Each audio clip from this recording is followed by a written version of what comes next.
Just appreciate all you being here today. Thank you.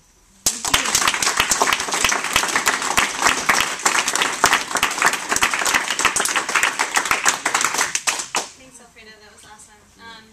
Now we have Jazz Hayden.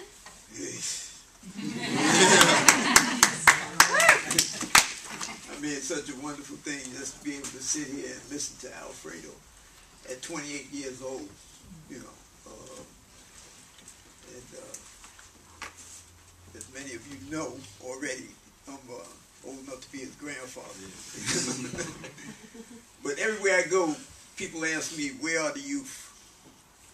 You know, they come into, because generally the people that I'm working with and engaged with are people my age, you know, people that have been doing this for decades, you know. And these are the people that are really doing the work, right? And we spend so much time trying to connect with one another, you know. And when people ask us where are the youth, they say, where was we? Where were we when we were the youth, right? You know. So it's a beautiful thing. When I was up there in the Bronx last week, oh man, you know, power to the people, fuck the police. You know? I mean, and I'm looking around and all I'm seeing is these young people so full of passion, and it's a beautiful thing to behold, you know. And to watch them grow, like this young man here, you know, and take on this struggle, right? It makes me feel like getting up in the morning, sitting on that computer 6 to 7 to 8 hours, you know, answering calls, running to events and actions. You know, it's worthwhile, you know, because it's going to be carried on after I'm gone, you know, by the Alfredos of the world, right? All right, my name is Jazz Hayden. I've gained a little notoriety lately because of an article in the Village Voice, you know. But I've been out here doing this stop frisk work for a long time. You know, you go up on my website, allthingsharlem.com, you'll see videos, you know, that go back for the last 4 years, at minimum, right? And, but let me tell you a little something about myself first before we get right up to the present, you know. Like Alfredo, his life as he described it to you growing up is my life. Maybe a little bit more, you know, notorious, you know, but it's my life. And it's the life of most young black men growing up in the cities, in the communities of color, all across this country, right? You know, we inherit this world. You know, we don't shape it. You know, we come into it. And, you know, whatever our parents' religion is, whatever their value system is, whatever the culture is, that's who we are. You know, that's what we come into the world as, right? And that's the only world we know. And so we live according to that world, you know.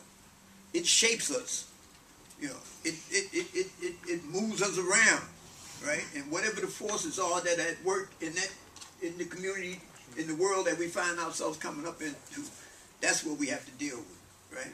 So I'll be asking myself, you know, at my age, I'll be asking, well, you know, why was I born? I mean, this is the eternal question. You know, why am I living? You know, what is the purpose of life, right? And the more I think about it, when we come into the world a blank sheet of paper, right? And wherever we come into the world at, man, if I came into the world in China, man, my life story would have been entirely different, you know, or Beverly Hills or on Wall Street, you know, it would have been entirely different. But I come into the world, and my role that was cut out for me was I was one of the regulated. I wasn't born into the group of the regulators, right? So my fight was already laid out for me from the beginning. You know, their fight is already laid out for them. It's to keep me, it's to suppress me and maintain control over my life. And my struggle is to get them off my back, right? And so I got kicked out of school in the 1st grade. What? You know, I learned how to read a book, See, Spot, Run. And, oh y'all remember that book, right? Yeah. Anyhow, I had already learned how to read on the subways and the buses, you know, riding with my mother who could have played in that movie, The Help, you know, riding back and forth with her because she had to take me to work with her, you know, because we didn't have no babysitter or anything.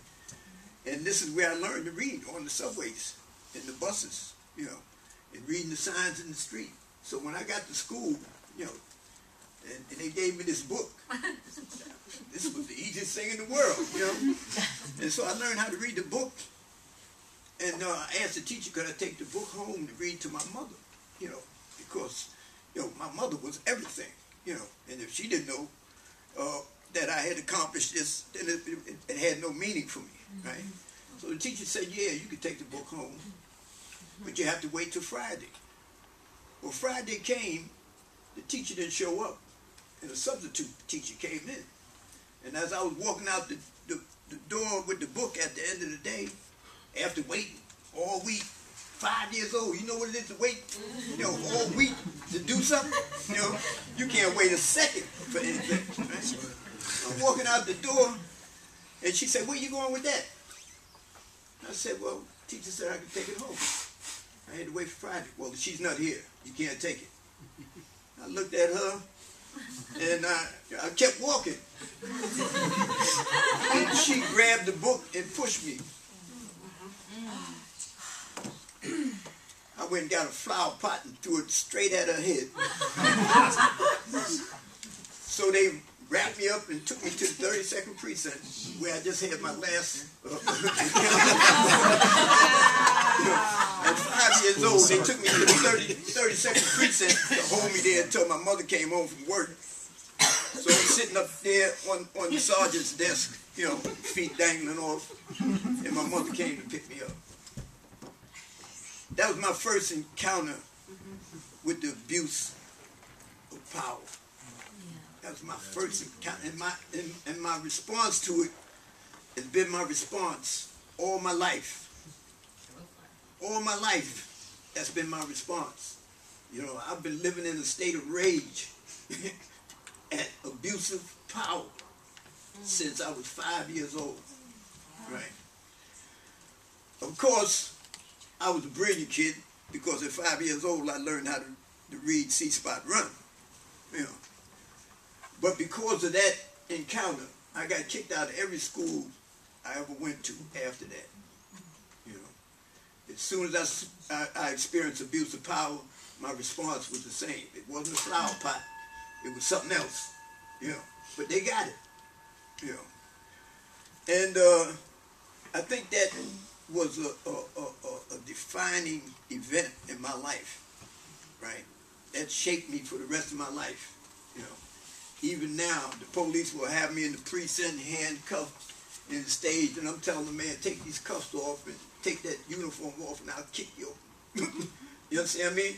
That's how I am. That's how I live. I live in a state of rage.